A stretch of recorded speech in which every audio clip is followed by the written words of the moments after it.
Hi అండి. నేను మీ స్వరాలి. 'అఖండ దీపం' 53 భాగంతో మళ్ళీ మీ ముందుకొచ్చేసాను. స్టోరీ కనుక మీకు నచ్చినట్లయితే లైక్ చేయండి, షేర్ చేయండి, నా ఛానల్‌ని సబ్స్క్రైబ్ చేసుకోవడం మర్చిపోకండి. అలాగే కామెంట్ కూడా చేయండి ప్లీజ్. ఇక లేట్ చేయకుండా మనం మన స్టోరీలోకి వెళ్ళిపోదాము. పోలీసుల పేరు ఎత్తగానే రంగాకి కొంచెం భయంగా అనిపించింది. అప్పటికే రౌడీ షీటర్‌గా అతని పేరు అన్ని పోలీస్ స్టేషన్‌లో నమోదైంది. ఇప్పుడు లేనిపోని తలనొప్పులెందుకు అని అనుకున్నాడు రంగా. ఆ ఆఫీస్‌కి కొంచెం దూరంలో వెయిట్ చేస్తూ ఉందాము. అయినా ఒకవేళ ఎలాగైనా సంతోష్ వచ్చినా వచ్చేదటే కదా అని అనుకుని అక్కడి నుంచి బయలుదేరాడు రంగా. సరే సరే. నేనేదో మా ఫ్రెండ్ కోసం వెయిట్ చేస్తూ ఇక్కడున్నాను. మీరు అనవసరంగా సీన్ క్రియేట్ చేయొద్దు. నేను కొంచెం దూరంగా వెళ్లి వెయిట్ చేస్తాలే అని అనుకుంటూ కారులో ఎక్కి కూర్చొని ఆఫీస్‌కి కొంచెం దూరంగా వెళ్ళిపోయాడు రంగా. రంగాను వాచ్‌మెన్ వాళ్ళు మాటల్లో పెడుతున్నప్పుడే సంతోష్ ఆఫీస్‌లోకి వెళ్ళిపోయాడు. ఆ విషయం రంగా గమనించలేదు. ఆఫీస్‌లోకి వెళ్ళిన తర్వాత సంతోష్ నేరుగా తన క్యాబిన్‌లోకి వెళ్ళిపోయాడు. అప్పటికే అక్కడున్న కొంతమంది స్టాఫ్‌కి ఫోన్ చేసి భువనేశ్వరిదేవి ఎంక్వైరీ చేయించింది. వాళ్ళందరూ కూడా సంతోష్ ఆఫీస్‌లోనే ఉన్నాడు అని చెప్పడంతో భువనేశ్వరిదేవి ఇక ఆ విషయం గురించి పెద్దగా ఆలోచించలేదు. సంతోష్ రావడం చూసి అర్జున్ అతనికి ఎదురుగా వెళ్లి, "అరె ఏంట్రా ఇది?" అని షణ్ముఖ్ జస్వంత్‌లాగా ఫన్నీగా అడిగాడు. "ఏం చేస్తానురా, కొన్ని కొన్ని సార్లు తప్పడం లేదు. నాకు నువ్వు తప్పితే ఫ్రెండ్స్ ఎవరున్నారు చెప్పు" అని సెంటిమెంట్ డైలాగ్ కొట్టాడు మన సంతోష్. "అరేయ్! నీకిలాంటి సెంటిమెంట్లు అస్సలు సూట్ అవ్వవు కానీ, నిజంగా నీ ఒరిజినాలిటీలో మాట్లాడు" అని అన్నాడు అర్జున్. "నీ దగ్గర నాకు నచ్చేది ఇదే బావా! ఎవ్వరు ఏమి చెప్పకుండానే అన్నీ నీ అంతట నువ్వే తెలుసుకుంటావు. సరే కానీ ఈరోజు ఎలా గడిచింది?" అని అడిగాడు సంతోష్. "అరేయ్! నువ్వు నన్ను కావాలని ఈ క్వెషన్ అడుగుతున్నావు కదా! నాకేమో కానీ నీకు మాత్రం చాలా హ్యాపీగా గడిచినట్టుంది కదా!" అని అన్నాడు అర్జున్. అవును బావా! మైథిలిని వదిలిపెట్టి రాలేకపోయాను. పిచ్చిది నన్ను చాలా మిస్ అవుతోంది. నిన్ను అడిగానని చెప్పమందిరోయ్! అని అన్నాడు సంతోష్. తామరేమో ఎవ్వరికీ ఫోన్లు చెయ్యొద్దు అని చెప్పారంట. అందుకని మా చెల్లి నాతో కూడా మాట్లాడడం లేదు. ఒకసారి నేనే వెళ్లి తనని చూసొస్తాను. అసలే ఇప్పుడు తను ఒట్టి మనిషి కూడా కాదు. పాపం నువ్వు దగ్గర లేకపోతే ఎంతగా సఫర్ అవుతుందో నేను ఊహించగలను అని అన్నాడు అర్జున్. అవును బావా! అందుకే అప్పుడప్పుడు ఇలా వెళ్ళొస్తున్నాను. మా ఇద్దరి కోసం నువ్వు ఇలాంటి చిన్న చిన్న త్యాగాలు చెయ్యాలి. తప్పదు అని అన్నాడు సంతోష్. త్యాగం చెయ్యమన్నంత వరకు ఓకే కానీ, ఇది చిన్న త్యాగం అని మాత్రం అనకురా. అసలు మీ అమ్మ భువనేశ్వరీదేవి ఈ స్టేట్‌కి ముఖ్యమంత్రి కావాల్సినన్ని తెలివితేటలున్నాయి. ఎలా తట్టుకుంటున్నావురా బాబు ఆవిడ్ని? అని అన్నాడు అర్జున్. అరే! నువ్వు ఇంకోసారి ఆవిడని మా అమ్మ అనకు. మా అమ్మ అంటే గాయత్రీదేవి. ఇప్పుడిప్పుడే మా అమ్మ గురించి తెలుసుకోవడం మొదలుపెట్టాను. మా అమ్మకి భువనేశ్వరీదేవికి అసలు పోలికే లేదు. మా అమ్మ బంగారంరా! నా కోసం మళ్ళీ పుట్టబోతోంది అని సంతోషంగా అన్నాడు సంతోష్. నీ సంతోషం బాగానే ఉంది బావా! కానీ ఒక విషయం గురించి ఆలోచించావా? ఇంతవరకు మైథిలిని హాస్పిటల్‌లోనే చూపించలేదు.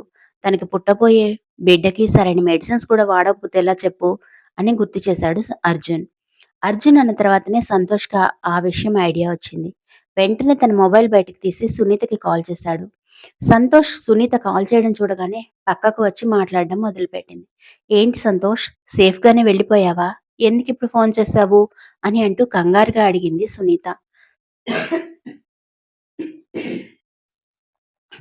"అత్తయ్య నేను చెప్పే మాట వినండి. ఇప్పటి వరకు మైథిలి హాస్పిటల్‌లో చూపించలేదు కదా! ఒకసారి తన్ని హాస్పిటల్‌కి తీసుకువెళ్తారా? మెడిసిన్స్ కూడా తనేమీ వాడడం లేదు. నాకు ఈ విషయం ఇప్పుడే గుర్తొచ్చింది" అని అన్నాడు సంతోష్. "నేను కూడా ఆ విషయం గురించి నీతో చెప్పాలనుకున్నాను సంతోష్. కానీ నువ్వు చాలా బిజీగా ఉంటున్నావు కదా! చెప్పడం కుదరలేదు. నేను తీసుకెళ్ళడం కంటే నువ్వు దగ్గరుండి తనని హాస్పిటల్‌కి తీసుకువెళ్తే మంచిదేమో. డాక్టర్ కూడా నీకు కొన్ని జాగ్రత్తలు చెప్తుంది" అని అన్నది సునీత.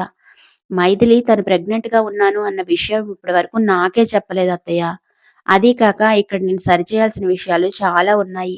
ఇప్పుడప్పుడే మైథిలికి నేను సపోర్ట్‌గా ఉన్నాను అన్న విషయం బయటికి చెప్పలేను. అందుకే ఏదో ఒకటి మేనేజ్ చేసి మీరే మైథిలిని హాస్పిటల్‌కి తీసుకువెళ్ళండి అని చెప్పాడు సంతోష్. సరే సంతోష్. అత్తయ్య గారినడిగి రేపు నేను తనని తీసుకొని హాస్పిటల్‌కి వెళ్తాను. నువ్వేమీ కంగారు పడకులే అని ధైర్యం చెప్పింది సునీత. మీరందరూ ఉన్నారు అన్న ధైర్యంతోటే మైథిలిని అక్కడ ఉంచానత్తయ్య. తన జాగ్రత్త. మళ్ళీ తన ద్వారా మా అమ్మ ఈ లోకంలోకి అడుగుపెట్టబోతోంది. ఈ విషయం తలుచుకుంటుంటే నాకు చాలా ఎక్సైటింగ్‌గా ఉంది అని అన్నాడు సంతోష్. ఈ సంతోషాన్ని కొంచెం ఆపుకో. ఆ భువనేశ్వరీదేవికి కనుక అనుమానం వచ్చింది అంటే ఇక అంతే సంగతులు అని నవ్వుతూ అన్నది సునీత. అవన్నీ నేను చూసుకుంటాలే అత్తయ్య. ఇంతకీ మైథిలి ఏం చేస్తోంది? హ్యాపీగానే ఉంది కదా? అని అడిగాడు సంతోష్. నువ్వు వెళ్ళిన తర్వాత కాసేపు నీ గురించే ఆలోచిస్తూ డల్‌గా కూర్చుంది. కానీ ఆ తర్వాత నేను, అమ్మమ్మ కలిసి తనని మాటల్లో పెట్టి నార్మల్ అయ్యేలాగా చేశాంలే. తన గురించి నువ్వేమీ వర్రీ అవ్వకు. నువ్వు జాగ్రత్త. ఆ భువనేశ్వరి దేవికి ఏమాత్రం అనుమానం వచ్చినా చాలా ప్రాబ్లమ్ అవుతుంది సంతోష్. నాకు నీ గురించే చాలా బెంగగా ఉంది అని అన్నది సునీత. వాళ్ళ నిజస్వరూపాలు తెలిసినవే కదా అత్తయ్య! ఇక నేను జాగ్రత్తగానే ఉంటాను. కాకపోతే నాకు తెలియని సీక్రెట్ ఇంకా ఏవో ఉన్నాయి అనిపిస్తోంది. వాటిని బయటపెట్టేదాకా ఈ నాటకం ఆడడం తప్పదు. సరే అత్తయ్య, మైథిలి జాగ్రత్త. ఇక నేను ఉంటాను అని చెప్పి ఫోన్ పెట్టేశాడు సంతోష్. అర్జున్ అప్పటిదాకా సైలెంట్‌గా ఉండి, ఆ తర్వాత సంతోష్‌తో మాట్లాడడం మొదలుపెట్టాడు. ఏంటి బావ ఇదంతా? మనుషులు మరీ ఇంత ఘోరంగా ఉంటారా? వాళ్ళని తలుచుకుంటుంటే నాకే కోపం వస్తోంది. నువ్వు ప్రశాంతంగా ఎలా ఉండగలుగుతున్నావు? అని అన్నాడు అర్జున్. వాళ్ళ నిజస్వరూపాలు పూర్తిగా తెలుసుకోవాలి కదా బావా! అది కాక వాళ్ళు ఏ ధైర్యంతో ఇదంతా చేస్తున్నారో తెలుసుకున్న తర్వాత కానీ నేను ఏ స్టెప్పు తీసుకోలేను. కొంతకాలం ఓపిక పట్టాలి. తప్పదు అని అన్నాడు సంతోష్. ఇంకా ఎంతకాలం ఓపిక పడతావు బావా? నిజానికి ఇప్పుడు నువ్వు చెల్లి పక్కన ఉండాలి. ఈ టైంలో తనకి నీ అవసరం చాలా ఉంటుంది. అది వదిలేసి నువ్వు ఇక్కడ ఏదేదో చేస్తూ ఉన్నావు. పాపం మైథిలిని తలుచుకుంటూ ఉంటే నాకు చాలా బాధగా అనిపిస్తుంది అని అన్నాడు అర్జున్. అప్పుడే ఏమైంది అర్జున్? ఇంకా ముందు ముందు నేను చేయాల్సిన పనులు చాలా ఉన్నాయి. ఈరోజు సరయూకి నాకు పెళ్లి గురించి మా మామయ్య వాళ్ళు నాతో మాట్లాడడానికొచ్చారు. వాళ్ళతో మాట్లాడి పెళ్లి ముహూర్తాలు పెట్టించాలి అని నవ్వుతూ అన్నాడు సంతోష్. సంతోష్ అన్న మాటలకి అర్జున్ ఆవేశంగా అతని షర్ట్ పట్టుకొని మైథిలికి అన్యాయం చేయాలని చూస్తే ఈసారి నిన్నస్సలు క్షమించను అని కోపంగా అన్నాడు అర్జున్. బావా, నువ్వు నిజంగా మీ మైథిలిని మీ చెల్లెలనుకుంటున్నట్టుంది. అందుకే ఇంత కోపం వస్తోంది అని కావాలనే అతన్ని రెచ్చగొట్టాలని చూశాడు సంతోష్. చెల్లెలనుకోవడమేంట్రా? తను నా చెల్లెలే. అంత అమాయకంగా ఉండే నా చెల్లెలి మొహం నీ కళ్ళకి కనిపించడం లేదా? తనకి ద్రోహం చేయాలని ఎలా అనుకుంటున్నావు? నువ్వు నన్ను దూరం పెట్టినా సహించాను కానీ, మైథిలికి అన్యాయం చేస్తే మాత్రం అస్సలు ఊరుకోను అని కోపంగా అన్నాడు అర్జున్. అర్జున్ అలా ఆవేశపడడం చూసి సంతోష్ నెమ్మదిగా నవ్వుతూ అతని చేతిలో ఒక కవర్ పెట్టాడు. అర్జున్ అయోమయంగా సంతోష్ వైపు ఆ కవర్ వైపు మార్చి మార్చి చూసి ఏమిటిది అని కోపంగా అడిగాడు.